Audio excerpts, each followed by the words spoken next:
Hey out there, this is Wakeangek2K1 bringing you a review of a toy that I honestly thought I wasn't going to buy, but then I found it for sale for 10 bucks at Kmart, and I just couldn't say no to that. It is, of course, the Transformers Robots in Disguise Warrior Class Windblade. Yep, another Windblade.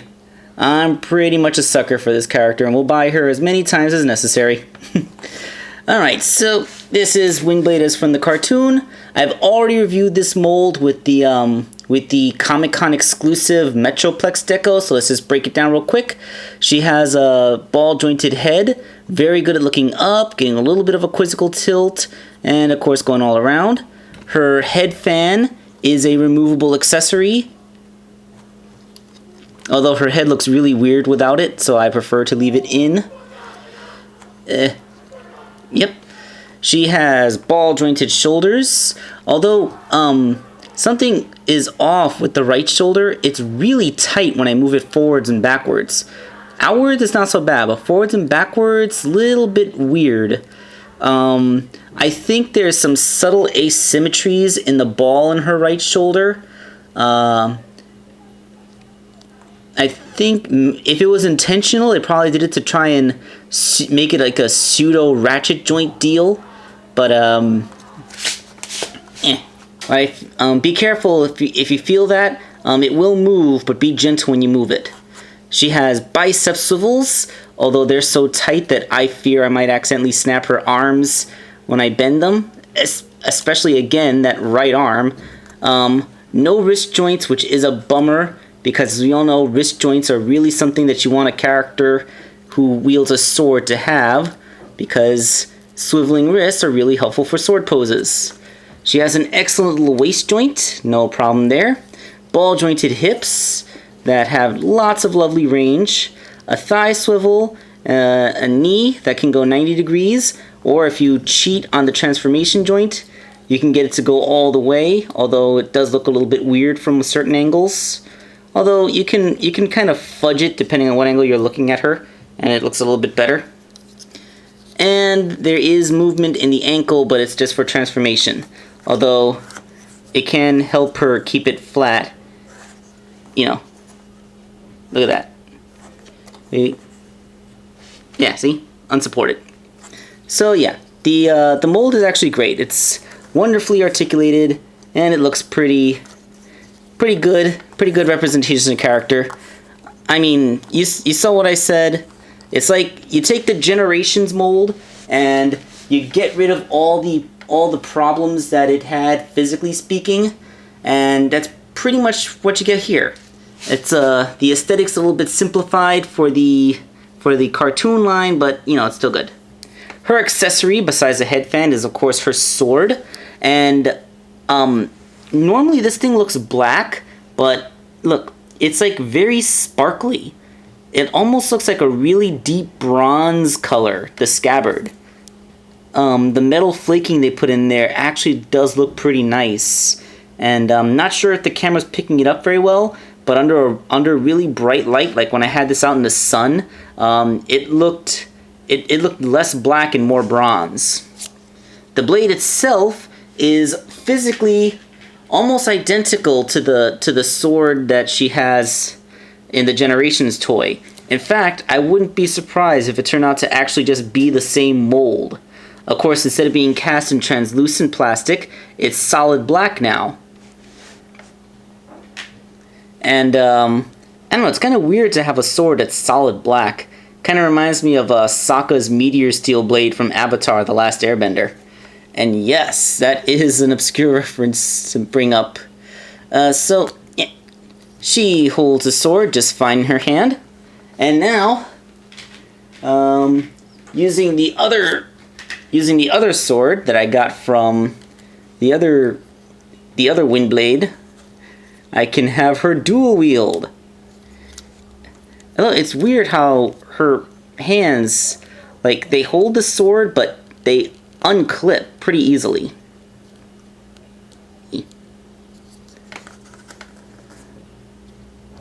Yeah. Check that. That's something that you only ever see on her box art. How come We never actually get to see Windblade dual-wielding swords in the show. Kind of a shame, as I really would be interested in seeing her dual-wield. Alright, so that's all the discussion of her robot mode. Now, let's get her into plane mode so we can admire that. And there's her plane mode, looking pretty darn good, actually. It's a pretty good representation of the plane mode that she has in the Windblade comic book. And, well, yeah, I mean, that's pretty awesome. I mean, now it's actually in its red and silver colors. So, yay! Now, something I didn't really notice with the Metroplex cosplay version from San Diego. Let's just stow away the front landing gear. There actually is storage space for her sword. Look. Right there, when you put her legs together, you get something that complements this peg, even with the little slit in the side. So, boom. You have weapon storage. It's kind of exactly the same weapon storage, like just kind of an underhanging sword. Although, it renders the landing gear useless and now she won't stand straight. Unless maybe... Nah, she won't stand straight. There we go. Now don't breathe. Alright, so the only real problem is what the problem that I've been pointedly avoiding the toy's biggest problem, and that of course is the paint scheme. Alright, the color matching, for one thing. Like, look at her red plastic. Isn't this just like a really bright cherry red? I mean, it's a really vibrant red. Suitable for Windblade, because Windblades, as far as I'm aware, has always been more or less depicted in this bright red color. But then look at the paint they used to match on her legs. It's a deep burgundy color. It is the absolute worst, and I'm seriously the worst attempt at a paint match I've ever seen. Like, I've seen bumblebees that at any time can have 3 or 4 different shades of yellow, but they are never this far off. I mean, this is almost a brown shade of burgundy. Admittedly, it's kind of a nice shade. If it was like a greedy Fall of Cybertron dark deco, then I think that this would be a good color to go for the entirety of Windblade. But you are not going to use this dark burgundy to match this cherry red. They do not match in the slightest. That's just horrible. And it's especially noticeable in plane mode when those two colors are juxtaposed right next to each other. It looks like maybe her afterburners flared up and caused her entire tail to discolor. It's just really distracting, and that is awful. That is an awful, awful paint match. Now let's get her back into robot mode so I can complain about that too.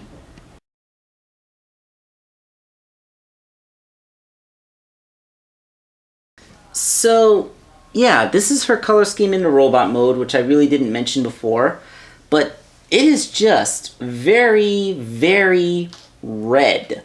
Like, this thing is just so red. Like, below the legs, like I said, when you look at her legs, they have that burgundy thing going on, but the legs, they seem like, you got your red, you got your black, you got your blue kneecaps. It looks like you got a varied paint job up here. I mean, like I said, this should be a brighter red instead of burgundy, but at least they showed effort in actually painting. Up top, this is just sad. The whole thing is a sea of unpainted red plastic. They got her silver midriff, the blue stripes, and they painted her face white. And I guess her yellow head crest is also yellow. That's painted. That's it. 1, 2, 3, 4, 5 major paint apps and like no detail work. Like, okay, I know I'm making the argument for the Takara release, but you know what? Yeah, the Takara release is probably going to be something like $25 American. Maybe you can find somebody that won't charge too much for the import. Like I said, I wasn't going to get this because of this obnoxiously red paint scheme, but like I said, she was only $10, so I'm willing to let it go for $10. But still, I mean, look at Look at how she's supposed to look. Look at that. See, there's actually almost no red on her. She's mostly black, and red is used only as a highlighting color. So, like, look at that. They didn't even do most of her hair. Look at her face. Her face is probably the worst part of this. I mean, the sculpting is there. In terms of what they did with the sculpting, it's good. She has nice lips. She has nice blue plastic eyes back there with little pupils sculpted in. You can see the marks that look like the kabuki makeup are sculpted in. And she even does have her hair crest and everything. The thing is, they painted her face white. They painted only the top of her hair black, and everything else is left red. They didn't pick out her crest. They didn't paint the rest of her hair. This is just awful. This is way too much red. Again, compared to the way that the character's face is supposed to look. And then this, you can clearly see why I would complain so much about this. It's distracting how underpainted this is. Especially when I compare it to its mold twin, the San Diego release. I mean, the San Diego release is a different scheme, but at least they care to put in all the details. Like, going down, you see that not only did they get the shins and the sides, but they also painted a little bit of her foot. Here it's all a sea of black. Here you see they put a whiter wrap in there. Pretty much the same up her thighs. Although, looking really closely, they use like a metallic flaked plastic for her hips, while the rest of her thigh is like a glossy black. So even there, it's kind of distracting how off this is. And when you look at the arms, the black only goes halfway up the bicep, and then it goes into a sea of red, and there's absolutely no detailing put in the shoulder pads. Well, this thing, it's a solid paint match of gray all the way up, and then they picked out her shoulder pad striping, you know. Then with the chest plate, you have 2 blue stripes and the silver midriff. Here, the midriff and those stripes are painted in different colors, but they're still there. And they also added a little bit of extra deco there, absent on the other one. And then, of course, when you go up to Windblade's face, I mean, they just left her hair as all gray, making her kind of look like a old lady Windblade. Come on, come on. Focus. Hey, camera, focus.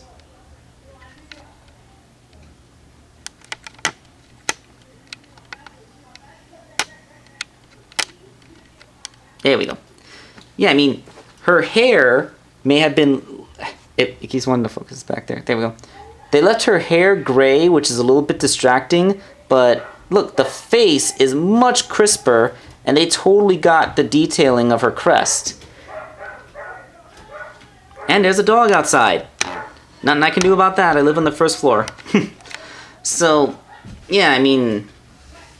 I'm very, very disappointed in this uneven paint job. Not uneven, just incomplete paint job. And yeah, I know.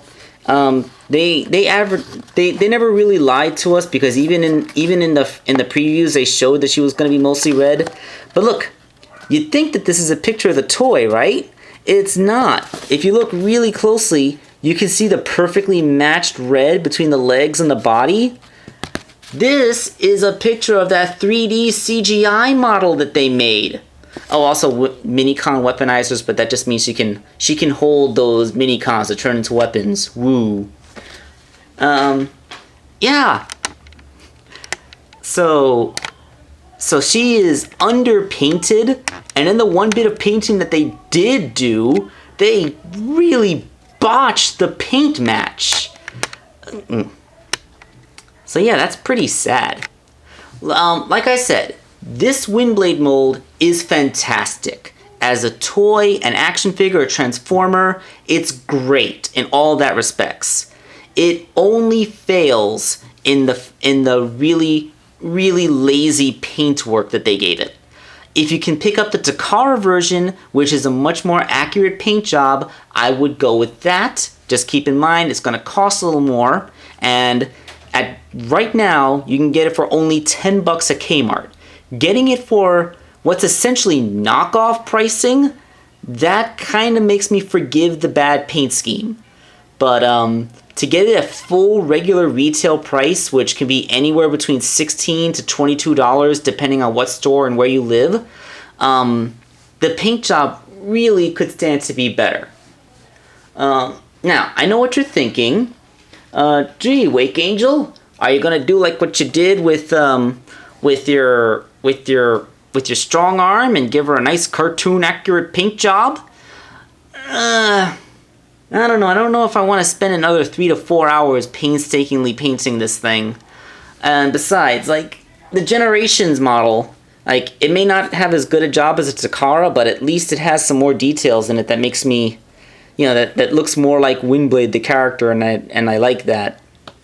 So, I don't know if I'm going to go through all the effort to repaint this just to have a color scheme that's accurate to the cartoon, but not really what I voted for. Remember, like I said, this Metroplex cosplay scheme is actually much closer to the colors that I wanted her to have in the first place way back when I voted in that fan poll.